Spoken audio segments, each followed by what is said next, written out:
Welcome to the Weekday Report for Tuesday, July 23rd. I'm Clara Tappa. Here's a brief look at the news. The news Monday that Brewers star Ryan Braun will sit out the rest of this season on suspension for violating baseball's performance-enhancing drug policy brought something of a vindication for Dino Lorenzi.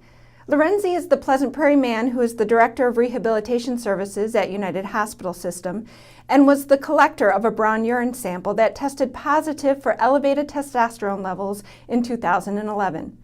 Braun questioned Lorenzi's collection process at that time, while Lorenzi denied any wrongdoing. Lorenzi wasn't reachable for comment Monday, but his supporters came out in force on the Kenosha News Facebook page, calling on Braun to apologize to Lorenzi. Even national commentators, including ESPN's Buster Olney and Keith Olbermann, urged Braun to reach out to Lorenzi. Flight for Life took a boy to Children's Hospital in Wauwatosa Monday shortly after he was hit by a vehicle while walking in the 7900 block of 39th Avenue. The accident took place about 12:10 p.m. and the helicopter transfer was made at Forest Park Elementary School. The Kenosha Fire Department said the boy was not run over but was struck by the vehicle with moderate force. Kenosha Police Sergeant Steve Lampada said late Monday he expected the boy was being released from the hospital.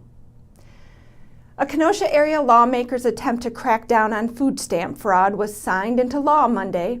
The bill, co-authored by Representative Samantha Kirkman, brings Wisconsin into line with federal law, barring the illegal buying, selling, or transferring of food stamp benefits. Journalist Rachel Schaff went out on a ride-along Monday with a squad that's trying to stop underage tobacco sales in Kenosha County. Here's her report. Under 30, please have ID ready for tobacco purchases. That is the sign most retailers post when they have tobacco products for sale. Yet the verbiage makes no guarantee that tobacco is not sold to children under 18. Wisconsin Wins Tobacco-Free Coalition works with volunteer minors and the Kenosha County Sheriff's Department to check stores for underage sale of tobacco. On Monday, the Kenosha News rode along with the group to observe their process. They piled into an unmarked 7-seater Suburban and drove to various stops. Out of the 3 stops the Kenosha News witnessed, one store made a sale to a minor. A pack of grape-flavored Swisher Sweets cigarillos were purchased from Bristol Countryside Market. When the minor returned to the Suburban with the news, Kenosha County Sheriff Deputy David Gomez went inside to issue the cashier a citation for the sale of tobacco to a minor. For the Kenosha News, I'm Rachel Schaff reporting. Thanks, Rachel. Here's Diane Giles with this week's History Mystery. Dr. Samuel R. McClellan resided in what is now the town of Randall and was one of 8 delegates from this area to Wisconsin's Second Constitutional Convention in 1847. You know, if not for his and the other delegates' work, we wouldn't have become a state in 1848. He was the 3rd president of the Kenosha County Agricultural Society, serving in that capacity for 3 years, beginning in 1851. By the time of the Civil War, he and his family had moved from their Randall farm into Wilmot and later into Kenosha. Samuel died June 11, 1890. Both he and his wife are buried in Green Ridge Cemetery. This is Diane Giles reporting for the Kenosha News. Thanks, Diane.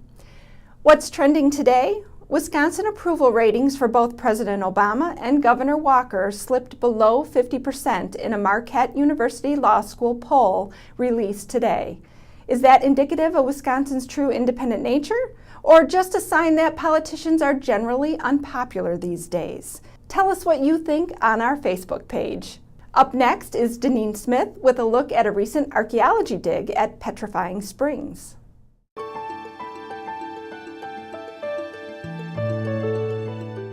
A group of University of Wisconsin Parkside students are spending the summer doing a little hometown archaeology. Led by Professor Robert Sasso, the students are excavating at the site of an early homestead in Petrifying Springs Park. Oh, this is Rockingham ware! Yay! Rockingham! What is Rockingham pottery? Well, Rockingham ware pottery is a type of pottery that's basically a yellow glazed ceramic that has this brown glaze drizzled on top of it. What they're doing over here is profiling a wall. They're recording the layers that show up in the wall of that excavation that they just completed this morning. This is Deneen Smith reporting for the Kenosha News. Thanks, Deneen. Now here's a look at what we're working on today. Deneen Smith is checking into a big renovation project at the Best Western Harborside Hotel in downtown Kenosha. Pick up a copy of the Kenosha News and check kenoshanews.com for all the details on these stories and more. I'm Clara Tappa with the Weekday Report.